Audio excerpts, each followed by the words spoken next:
Assalamualaikum warahmatullahi wabarakatuh. Selamat datang sahabat semua di episode ngaji satu ayat. Hari ini kita akan mengkaji surah Al-Fatihah ayat 5. Mari kita sama-sama memahami lebih dalam agar ayat ini tidak hanya sebatas diucapkan dalam sholat, tapi benar-benar terasa dalam jiwa kita. Ayat kelima dari surah Al-Fatihah berbunyi, Iyyaka na'budu wa iyyaka nasta'in, yang artinya hanya kepadamu kami menyembah dan hanya kepadamu kami memohon pertolongan. Menurut tafsir Ibnu Katsir, ayat ini menjadi pernyataan ibadah dan ketergantungan manusia yang tulus dan mendalam kepada Allah. Kata iyyaka na'budu, yang artinya hanya kepadamu kami menyembah, merupakan janji seorang hamba bahwa dia tidak akan menyekutukan Allah dengan apapun, baik secara fisik, mental maupun dalam hal keimanan.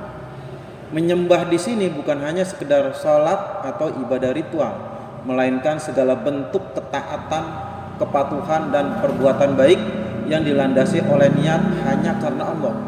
Kemudian wa iyyaka nasta'in, dan hanya kepadamu kami memohon pertolongan, menunjukkan bahwa kita bergantung sepenuhnya pada Allah dalam segala urusan hidup. Dalam tafsir ini, Ibnu Katsir juga menjelaskan bahwa ayat ini adalah penegasan dari tawakal, berserah diri kepada Allah setelah berusaha. Sebab meskipun kita berusaha sebaik mungkin, hasil akhirnya tetaplah tergantung pada kehendak Allah. Ibnu Katsir juga menyebutkan bahwa ayat ini adalah inti dari surah Al-Fatihah, yaitu pengakuan penuh seorang hamba akan ketergantungannya pada Allah untuk segala kebutuhan hidupnya, baik yang lahir maupun yang batin. Secara mendalam, surah Al-Fatihah ayat 5 mengandung beberapa poin makna utama. Pertama, pengakuan ketergantungan kepada Allah. Dalam hidup ini, apapun yang kita lakukan, apapun yang kita usahakan, kerja keras atau doa, tidak akan ada hasilnya tanpa izin Allah. Ayat ini mengingatkan kita bahwa kita hanya dapat mengandalkan Allah dalam segala hal. Kemudian yang kedua, ibadah yang ikhlas dan murni. Ayat ini mengajarkan pentingnya melakukan segala bentuk ibadah dengan tulus dan hanya untuk Allah. Dalam berbagai ibadah kita, niat yang benar dan ikhlas menjadi esensial agar diterima oleh Allah. Poin yang ketiga, keseimbangan antara usaha dan tawakal. Ayat ini menekankan pentingnya keseimbangan antara ikhtiar dan tawakal. Setelah berusaha dengan sebaik-baiknya, kita harus menyerahkan hasilnya kepada Allah dan menerima apapun yang terjadi sebagai yang terbaik darinya. Poin yang keempat, pencarian pertolongan hanya kepada Allah. Mencari pertolongan dari makhluk boleh, namun hati kita tetap harus yakin bahwa segala bantuan dan solusi sejati hanya berasal dari Allah. Terkait dengan ketergantungan kepada Allah, terdapat sebuah hadis dari Nabi Muhammad SAW yang artinya, jagalah Allah maka Dia akan menjagamu. Jika kamu meminta, mintalah kepada Allah, dan jika kamu memohon pertolongan, mintalah kepada Allah. Hadis riwayat Tirmizi nomor 2516. Hadis ini mengajarkan bahwa Allah adalah satu-satunya tempat kita bersandar dan memohon pertolongan dalam segala urusan.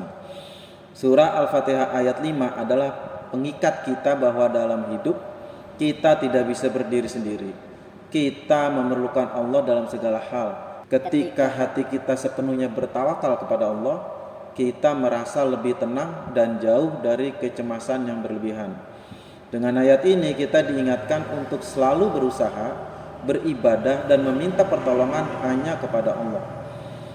Dalam kehidupan sehari-hari, ayat ini dapat diamalkan dengan cara: satu, menjaga keikhlasan dalam ibadah. Yang kedua, tawakal dalam setiap usaha. Yang ketiga, hanya memohon pertolongan kepada Allah. Yang keempat, melibatkan Allah dalam setiap keputusan. Kepada sobat, mari kita praktekkan ayat ini dalam kehidupan kita sehari-hari. Jangan lupa setiap pagi niatkan untuk bergantung hanya kepada Allah. Dan ketika sholat, renungkan kembali makna ayat ini. Jadikan surat Al-Fatihah sebagai sumber kekuatan dan kedamaian dalam menghadapi setiap tantangan hidup. Dan tentunya jangan lupa subscribe channel ngaji satu ayat ini untuk terus mendapatkan pembahasan ayat demi ayat yang menyejukkan hati dan menambah ilmu. Demikian, wassalamualaikum warahmatullahi wabarakatuh.